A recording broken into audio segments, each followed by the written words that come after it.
Welcome back to the Larson Show. It's a Monday. It's the Radio Northwest Network, and it's a pleasure to be with you. I want to get to your phone calls and emails in just a moment, and you're welcome to join the program at 866-HEY-LARS. And if you're a naysayer, we always put you first in line at 866-439-5277. Send your emails to talk@LarsLarson.com. And if you have just a moment, I'd like to have you vote in our X poll. We put up a brand new poll question every day. Today's seems very simple and very common sense. Should IRS employees who don't pay their delinquent taxes get pink slips? Right now, GOP Senator Joni Ernst from Iowa is saying she's got a bill introduced that says IRS workers now owe the government about $46 million in back taxes. And she'd like to have the tax agency, the IRS, actually take a look once a year.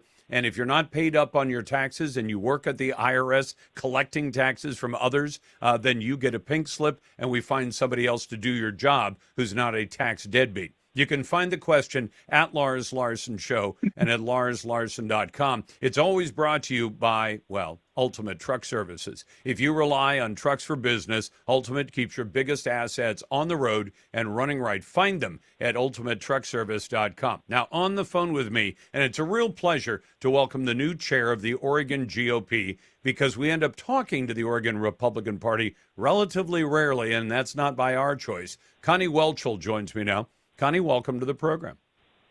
Hi, Lars. Thank you for having me. What can we get done with the Republican Party to get some actual changes that benefit the citizens? I know they're in the minority in both houses of the legislature. I know you don't have a single statewide elected office, but there has to be something we can do because so many things in the state of Oregon have gone very seriously wrong and continue to go wrong. So what can the GOP do?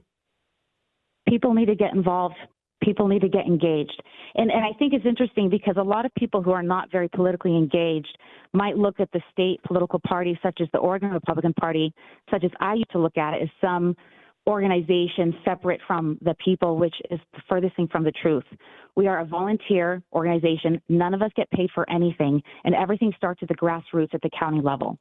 I got involved in politics in 2021. I was not involved before then. I got involved in response to the COVID tyranny happening in Oregon. I became a precinct committee person in my county party, and all counties in Oregon have an organized Republican county party except for 2 counties. So that's where it starts. I then got involved. I helped with GOTV, and then later on, I was elected as a vice chair of the Deschutes Republicans in November of 22.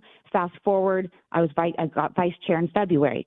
I say all this because, again, I'm a mom. I'm a wife. I work full time. I'm a business professional in the insurance industry, and I'm an everyday person. And when people ask me, or they get upset, like, what's going on in Oregon, and why is the Republican Party not doing more? What are you doing? Because you're the Republican Party too. So we have a ton of work that needs to be done here, and we need a lot of people. We have over 700,000 registered Republicans in Oregon, and I'm wondering, where are all of you? I hear all of your sentiment. I hear that you're frustrated. I'm frustrated with you. Where are you? Please take that passion and translate it to action. Yeah, because I pointed out, and it's my favorite example, the closest the Republicans have come to electing a GOP governor is just 22,000 votes out of over about 1.5 million votes cast. And you say, well, that's a hair's breadth of difference. Yep. And could you make it up? Yeah, you could. I know that I suspect that the vote by mail system is used by the Democrats to cheat, and I don't see any evidence to the contrary. And now we know we've got foreign nationals that are registered as voters, and some of them are actually voting. But even still, the Republicans have come very close. And on issues, when issues are put to a vote, Oregonians generally vote conservative. I could cite a dozen of those where the vote is, do you want driver's licenses for illegals? No. By a huge majority. Do you want gay marriage? No, by a large majority. There are lots of examples of that. And yet somehow when it gets right down to it, I'm not sure the legislature and the Republicans of the legislature are willing to go to the mat to defend rights. And for example, right now the legislature is about to pass a law that's basically Measure 114, the gun restrictions.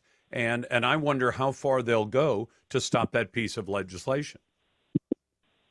Yes, and so to go back to what you're talking about, concerns with the elections here in Oregon, yes, I agree. I think we do need to focus on election security and election transparency in Oregon.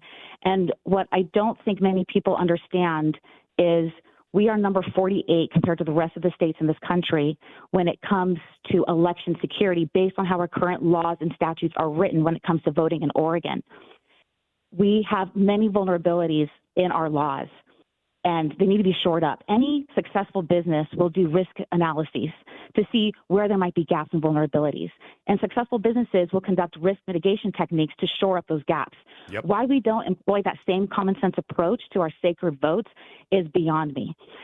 And as far as Measure 114 and all of that, so honestly, I do not consider myself a politician.